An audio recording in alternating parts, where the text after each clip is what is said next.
everyone. I'm Dr. Renee Mehrra. Thank you so much for joining my show that educates, inspires, and empowers viewers on health matters and issues of topical interest. Today, my show is on Know Your Ayurvedic Practitioner. Ayurveda is one of the world's oldest healthcare systems. It originated from India, and it has a multidimensional and a holistic approach so that we can maintain our equilibrium and homeostasis. According to the United States National Center for Complementary and Integrative Health, NCCIH, in 2018, almost 240,000 American adults used Ayurveda, and I'm sure the number has gone up from that time. Today, my show is on consumer awareness, enhanced consumer awareness, so that we can make informed decisions when we're looking for a qualified and a fully well-trained Ayurvedic medicine practitioner. So joining me, I have a panel of 5 consumers and 2 Ayurvedic medicine practitioners. Dr. Sumesh Kaushik, who has a bachelor's in Ayurvedic medicine and surgery from Kurukshetra University in India. He also practices naturopathy. Vaidya Sujata Reddy. She's also a mental health counselor and coach and has a bachelor's in Ayurvedic medicine and surgery and has a center in Colorado, Be Well, Mind, Body, Spirit. We have a panel of 5 consumers who pretty much in some point of their life have gone to an Ayurvedic medicine practitioner. Linda Scotty, she's a registered nurse from Chicago and has been a lifelong student of Ayurveda. Raquel Charcon, she is a massage therapist, does Ayurvedic massages and facials, and follows Ayurvedic principles as well in her diet. Sunil Bhatia from Chicago. He is a seasoned entrepreneur and has many businesses, including a healthcare company called MedValue, and just had Panchakarma done in India. Indu Jaiswal, she's a registered nurse and a certified nutritionist. And Madhura Desai, whose family believes in Ayurveda, and so she's been brought up on Ayurvedic principles. So we have a panel of 5 consumers who do understand what Ayurveda is all about. So I'm going to ask you first some questions, and I'm going to take them back to our Ayurvedic practitioners so that they can give you deep insights into those questions. So let me start first with Linda Scotty. Tell me, when you go to an Ayurvedic medicine practitioner, do you check if that practitioner is of good standing, is fully trained, and has proper credentials? Absolutely. I look at the experience, and I get references, and I usually go to one that I've had several references I know others have gone to, and that follows the lifestyle and all the principles. Yes. Raquel? I think the ideal thing to do is to ask the Ayurvedic medicine practitioners diploma issued from Ayurvedic college. But sometimes we don't. People don't do that. So there is a big issue that we should address that, and we should take, it's a big concern. That's what I think. Sunil Bhatia? Yes, absolutely. I would love to read the references. I would love to understand. I read the background of the practitioner and the center. Like you just mentioned, I had a great experience in India in Rishikesh at the Maharishi Center, and reading the background and the reviews is extremely important. Mrs. Indu Jaiswal? Well, actually, I'm a dietitian, not a nurse. Okay. Well, definitely, when I go to the Ayurvedic specialist, being a dietitian myself, I do find out about their background. I check on their references, and I check on where they're practicing. And they're surprised I got a couple of references of Ayurvedic specialists. Hindu, you should call so-and-so person. So it goes by word of mouth, and definitely about their professional achievement and where they have gone to school and where they're practicing. Madhura Desai? So, frankly speaking, I never had to check the background because, as I said, my family believes in Ayurveda. Some of our extended family members, they actually went to Ayurveda college. So, kind of, we knew what they were doing when they became doctors, how elongated and long studies they have done in Ayurveda. So, really, but in the future, and they those all were in India. So, in the future, in the United States, if I have to go, yes, I will go by reference. I'll have a thorough check of their background, and then only I would prefer to go. Veda Sujata Reddy, could you underscore the importance of knowing the credentials of an Ayurveda practitioner before one goes to that person? Yeah, thank you, Renee. So Ayurvedic credentialing in USA, I think we need to understand about that. There are multiple levels of training available in the USA, and the full scope of training that we have from India, BMS, is not yet here in the USA. And we are really intensively trained like a medical doctor in India. In fact, they're able to, do surgeries also now in India. So it's a 5.5 year program. And so in the United States, it's not there yet. There are multiple levels of training. In Ayurveda, there are two aspects that everybody is trained with. One is just a limited training with being just a wellness counselor, where they really don't treat any pathology. They're only treating, not treating, actually looking into how to stay healthy. And then there is the curative pathological part of training that is done definitely with the limitations, because we are not allowed to practice in the full scope of practice in the United States. And they go through some training here. Maybe it's a 3 year or 4 year on weekends. It's not a full-time school here, and with limit of limitations of how many herbs and formulations that they have to use here, and they're not trained in the hospitals like we are. So it's still not there yet, but it's still okay. It is still okay. Vedya, when somebody puts Vedya to their name, like I just said, Vedya Sujata Reddy, that's very important to know. Vedya means in Sanskrit Ayurvedic medicine doctor. So that's something that I would like to share with you. And I want to go asking you another question. Do you know that there are different levels of education? Yes. In Ayurveda? Yes, absolutely. And I think unless you are a medical doctor, you really can't practice as a medical doctor of Ayurveda in this country. So yes, there's different levels.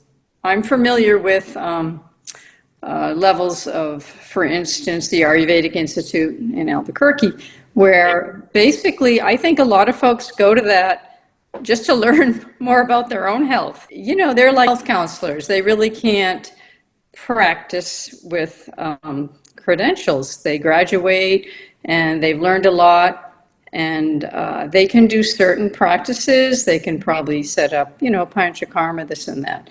But for the actual treatment, yeah, it's interesting. What I see is there's several people that are nutritionists that use Ayurveda, and then there's the healthcare workers, physical massage therapists that might use some Ayurveda in their practice. Personally, I really look for someone that's coming from India, that has the background and the knowledge and the generations. That to me, it's because I think that it's something, it's also a gift, I feel. Yeah. So I just feel that these generations of families that have studied and lived with Ayurveda, that's where my interest really is. You do a lot of thorough research. I've had several sessions. I studied with Dr. Ladd, just workshops for my own interest, for my own health. I would love to go to India, and maybe someone can suggest a reputable, good place to go to in India.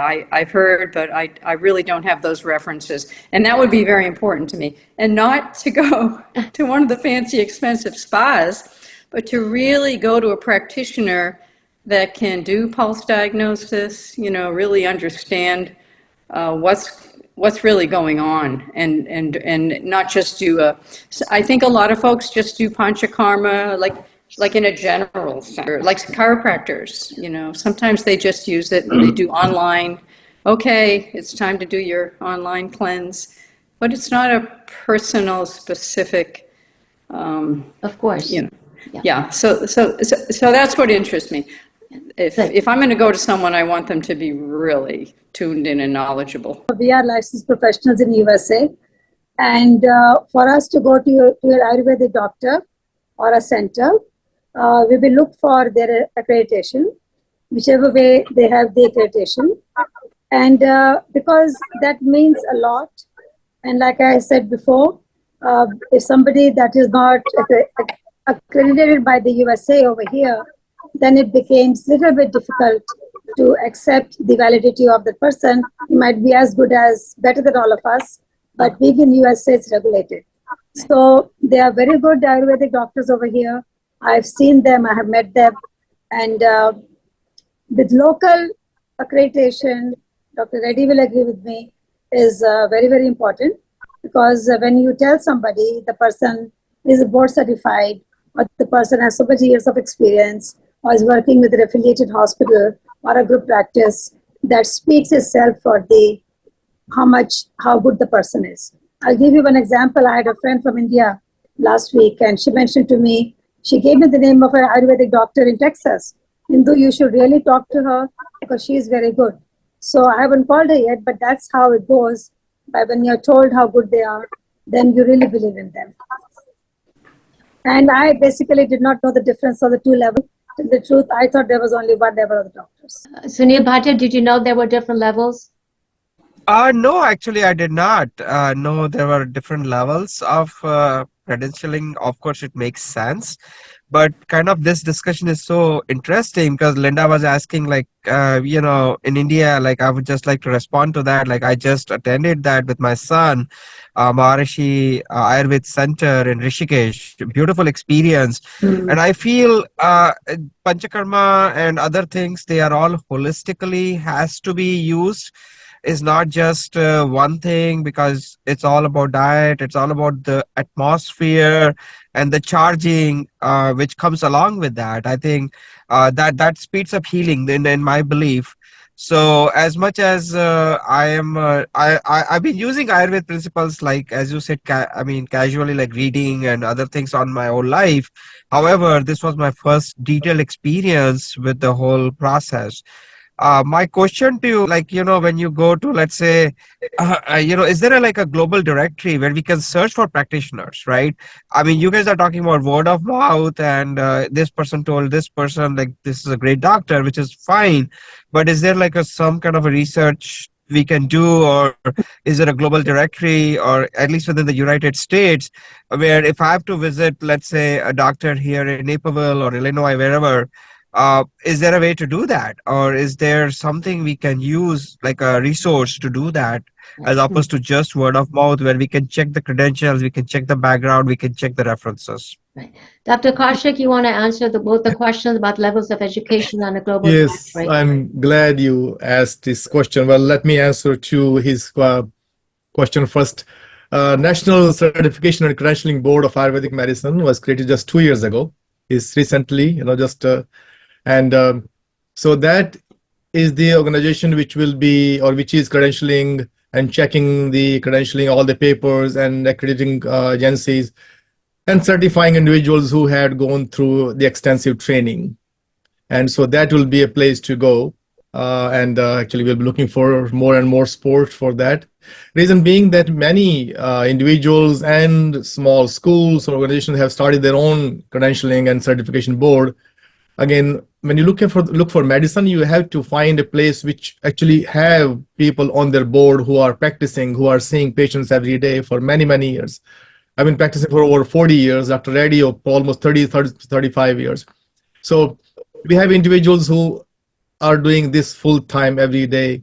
And so having that in place, I think will be a good place to check in the future.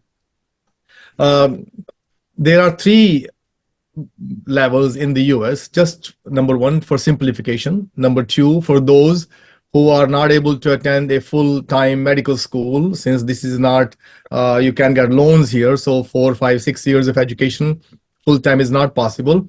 So it was divided into 3 phases.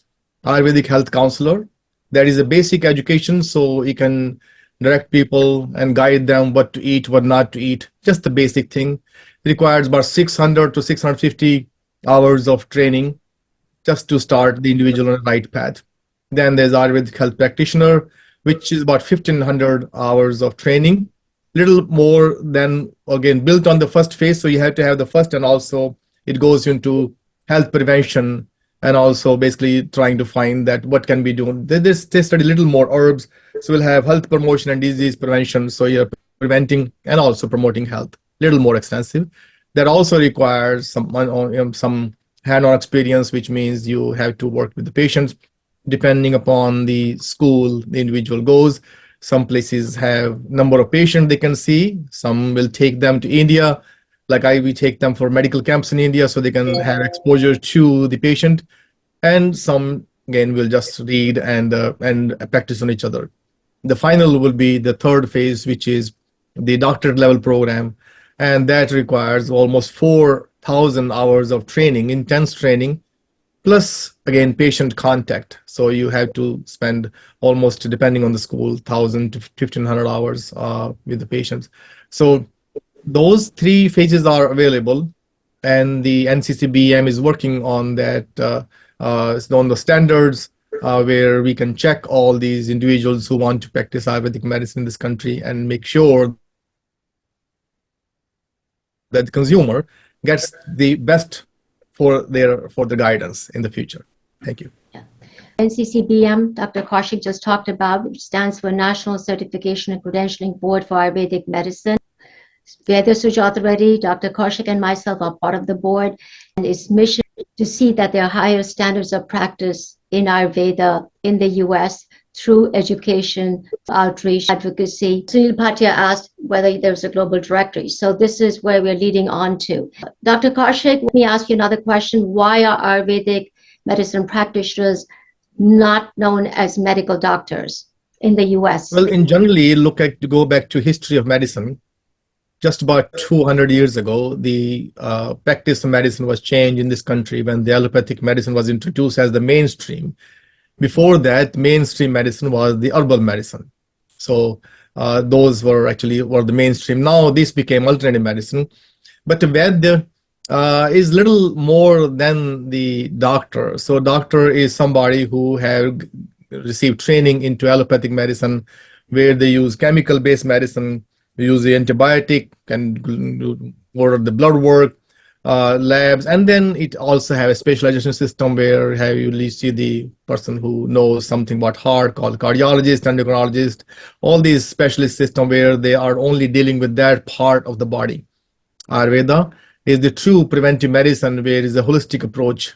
The reason being we are not born as piece by piece, we are born as a unit. So we look at the whole individual, look at their constitution, looking at how their body is put together, and based on that, we can predict what can happen in this person. So preventive is the biggest part of Ayurveda.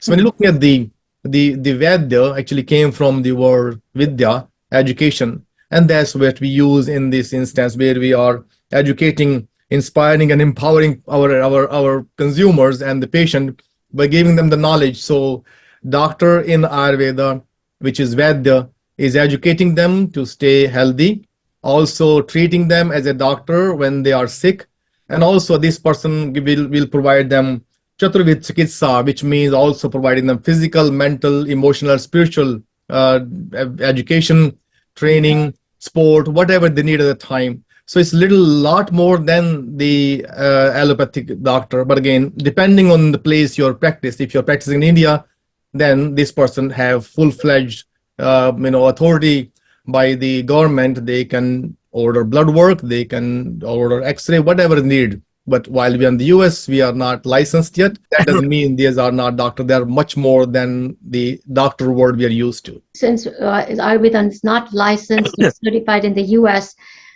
It's not going to be covered by insurance. So Ayurveda profession itself is not a licensed profession in the United States. We are not medical doctors, and any healthcare provider who is licensed, the insurance will cover, but we are not considered as healthcare providers. I just want to be very clear about that. We are, a lot of the states here have the Health Freedom Act in the United States, and under the Health Freedom Act, we are able to practice Ayurveda as a health science, not as a medical provider. We do have limitations in our practice. We cannot treat under 2 years old. We cannot say we treat and we diagnose. We use only the Ayurvedic, terms of balancing the doshas, of an imbalanced, doshas and dhatus in a person, and we are not diagnosing or treating. So the certifications that are provided currently are through just maybe one or two certifications in the national organizations in the United States, which are still under development. None of them come under the Department of Education in the United States yet, but it is in progress. And at NCCBAM, we are trying that. And we also have another organization, ICAA, where they are also trying to get the accreditation, is what they call. They're accreditation bodies that are working towards accrediting the levels of education and the scope of practice that they can do within that certification in the USA. So there are 11 health freedom states right now in the United States. That includes California, Maine, Arizona. We still have a long way to go. And as Veda Sujata already rightly said, we cannot use the terms diagnose, treat, or cure. You're addressing the imbalances that are in that person because it's not licensed right now in the United States and it's not covered by insurance. It's interesting about the health insurance because many health insurances will cover so much for instance, our health insurance will cover for massage once a month, $100. And it's interesting to me. So if the person that you go to is, and you're having some panchakarma, and they're actually a certified licensed massage therapist that have credentials, you can apply that, to the insurance. It's limited, of course, but it's something. And also acupuncture. I mean, for myself, I've also, been to many different Chinese practitioners for acupuncture. That can be covered now as an alternative therapy with insurance. And I would hope I'm sure it takes a lot of lobbying. So I would hope your organizations that you mentioned are really trying to lobby for that, because it's significant, the training. I know, listening to you, and then I know the folks that I've seen, it's lifelong, really. It's a lifelong, and you never stop learning. And it just seems to me this is so important. And these alternative therapies are becoming more popular. And that's what I love about Ayurveda. It's not a one thing treat all, It's very specific, it's very individual. And I always, even though I go to these other things, I always come home to my Ayurvedic lifestyle. It's all about your lifestyle, your food, are you meditating? Are you doing your yoga? Are you breathing? Are you taking your daily walks outside? It's a lifestyle.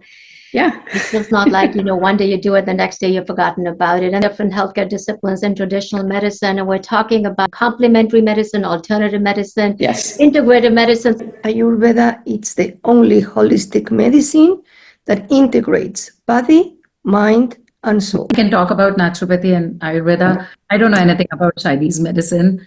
So naturopathy, I think, is a system of, alternate medicine that focuses on diet, exercise, and massage. So, and Ayurveda focuses on balancing body, mind, and spirit. Going back to the insurance part of the coverage. I think a lot of insurances as a part of preventive medicine, if you group it into integrative medicine, they and part of the health, prevention and the health maintenance program, if you try, the insurance companies are going to be, covering, I hope so, because they do get paid. So I think that's another route to take when you want to get covered through the insurance company. But definitely, the reimbursement is there, because when I talk to the other, even people ask me as a dietitian, why don't you join the practice and do the Ayurveda, like I know a lot of nutritionists and dietitians who are practicing, and they tell me they do get reimbursed. How often, I do not know.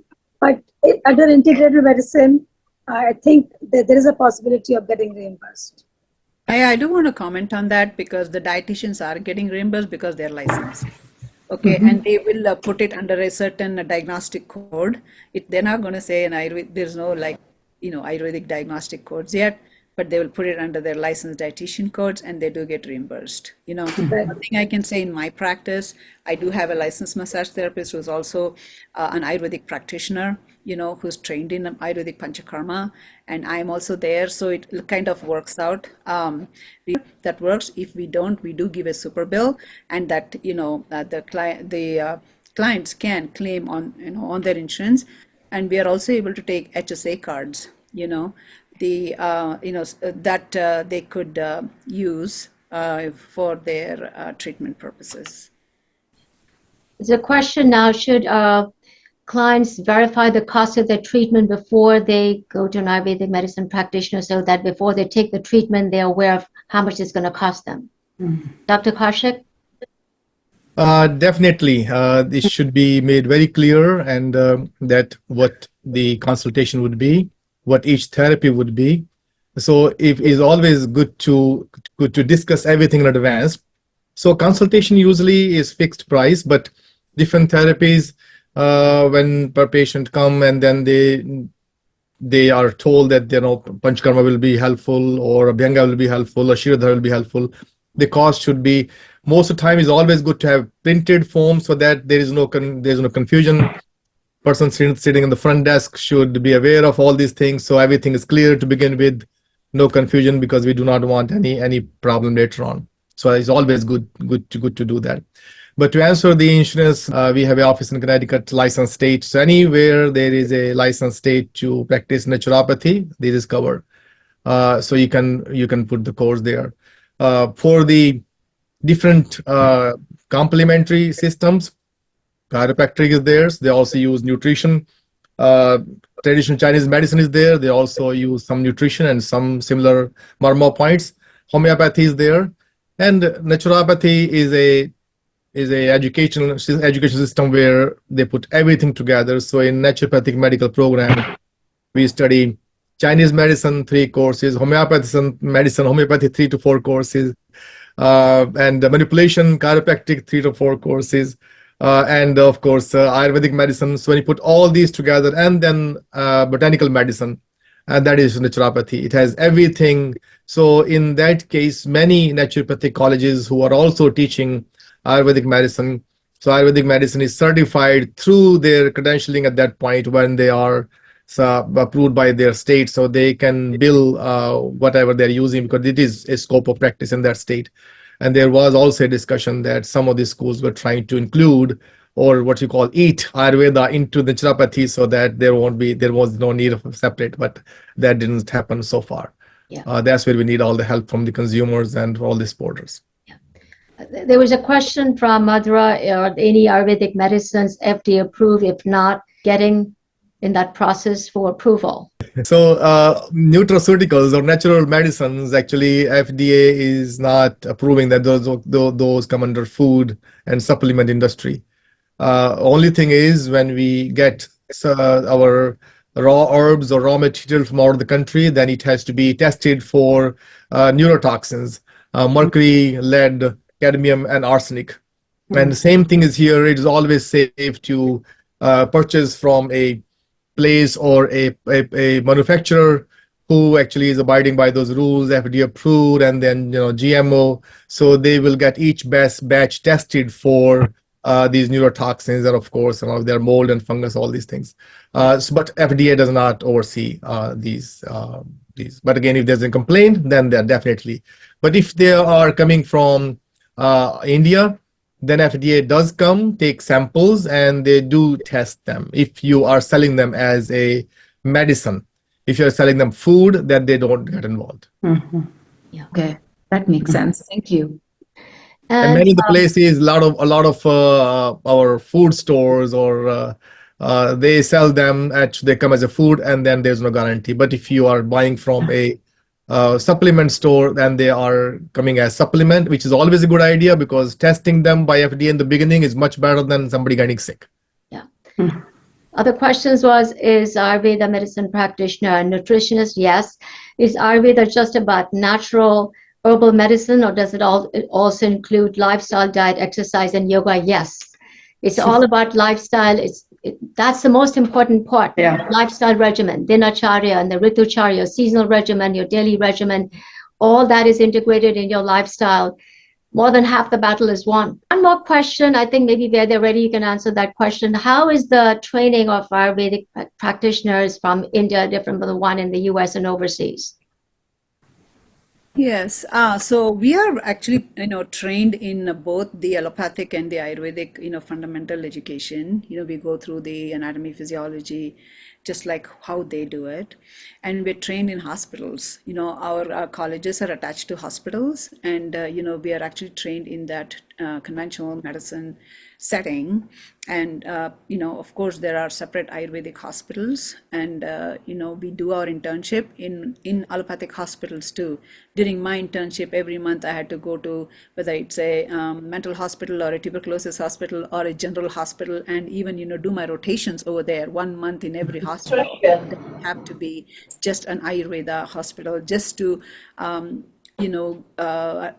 actually learn from really diverse populations, so that we can then go into our science that we have learned, and then we could diagnose according to Ayurveda, and then we could learn how to address cases. It was mostly about cases, but when it came to the Ayurvedic hospital, we employed all Ayurvedic therapies and treatments, whether it's Panchakarma or even like Rasha Sastra, or even like, we even had a surgical, department. We had, OBGYN, we had, Ayurveda has 8 branches of, sciences. We had pediatrics, we had even like ENT, so we were like trained very, very, multi, just like a general practitioner, but focus on with the Ayurvedic treatment aspect of that. So now there are surgeons also performing, very successful surgeons. Yes. Who are trained in Ayurvedic colleges.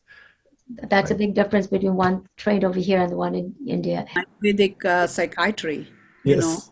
So I specialize with Ayurvedic psychiatry in Colorado. Sunil, did you have any other questions? Yes, I would love to. When you see the doctor, you of course can do online consultations, correct, doctors? Or it's just always in person? It would be best in person, but these days, the reach is so far that we can do telehealth post-COVID, especially. Yeah, because I think it's important that people can get benefit of that. I mean, of course, a lot of stuff in person makes sense, like Panchakarma. And I think after talking to all of you, I'm getting a lot of ideas. And Dr. Renee, I will talk to you separately about creating some system to basically connect the doctors with the people. I think having so many wonderful doctors available, a lot of people don't know about them. And I think that's a big problem. That's why I had to go to India to do the Panchakarma. Had I known there was centers here or facilities here, it would have been different, but I think this is very helpful. Thank you. So there are actually directories, a few directories that have Ayurvedic practitioners, there are a few directories, but they're not complete, and they don't reach the common population, they're just circulating in the very few circles. And to get access to that database and all that, state-wise, it's important to connect with the appropriate people. Well, like I said, Ayurvedic medicine is getting very popular and people are using it. I personally know a lot of people who have benefited from it. You have to believe in it. If you don't believe in it, then nothing works. So basically, you need to go to the physician, go to the practitioner, go to the Vaidya and try it out. And people are benefiting, definitely. Because it's naturopathy, people are benefiting and then there are no side effects. So definitely it is, it's going to be more popular. And since the licensing is there, it's going to be, taking its, becoming more popular in the USA. I think that Ayurveda is becoming very popular, but we need to address or to see how we can stop for different people that take just online classes for 5 hours or 3 hours, and they think that they can practice Ayurveda medicine. I have an example of a friend. She took some, Ayurveda classes for, I think it was 3 days. That's it, few hours. Now she bought a Shirodhara and she opened like a studio and she's performing Shirodhara. So I don't know. We really need to work a lot on this. To see, if a physician is really licensed to do that, or just practitioners. We have different levels here in the United States: a health counselor, a practitioner, and a doctor, an Ayurveda doctor. That it's not recognized yet here, but they can still work and treat people. That is actually... Lastly, I want to just ask Vedha Sujata Reddy and Dr. Kaushik, how do you envision the future of Ayurveda in the United States? I think Ayurveda can have a great success in the United States with a lot of gatekeeping and the qualifications and scope of practice and at least certifications and licensures, but that's still a long way. Like somebody said, that we need a lot of lobbying, we need so much money, and we need at the level of the governments, whether it's Indian government and the United States, Chinese medicine has taken a long time. So, we are still in the grassroots in the United States, but it is coming. And one danger is that, Raquel was mentioning, 3 days of a course, somebody practicing Ayurveda like that can bring down Ayurveda in this country. If there is some dangers, with quacks like that practicing Ayurveda, and, the whole profession of Ayurveda can be abolished. And so we have to be very careful, who we want to vet to practice Ayurveda in this country. The future looks bright, but it'll take time. And like everybody said, a lot of people are using that because there are not that many options when it comes to chronic disease. When people come to me, they have already seen 2 dozen doctors. Definitely it helps. Modern medicine have a lot of advantage. They have done great testing. All the lab work is there. Quick fix is there. So when it comes to acute, definitely that's the place to go. But for chronic disease, there is no word called cure, and there's no cure. And when they come to the Ayurvedic practitioner, and if this practitioner have done their homework, if they are going through the process of a good education system or a place where then the training is there, definitely they'll find. At this point, there are a lot of research being done in Ayurvedic medicine. They are talking to many institutions in India. For example, when it comes to cancer research, then the Tata Memorial in Bombay is working with many places here, many universities, where they're trying to find a treatment and a cure for cancer. And I know that NIH has been working with the government of India, and many of us were involved in that group also, where they were discussing what they can do to get some kind of protocol. And definitely AMA will oppose that, but again, it's up to the consumer. Like people travel to Mexico to get to Garson Institute or different places to get treatment for cancer. And so they find Ayurvedic practitioner, even though those are sportive treatment, we don't claim to treat or cure anything because of the law.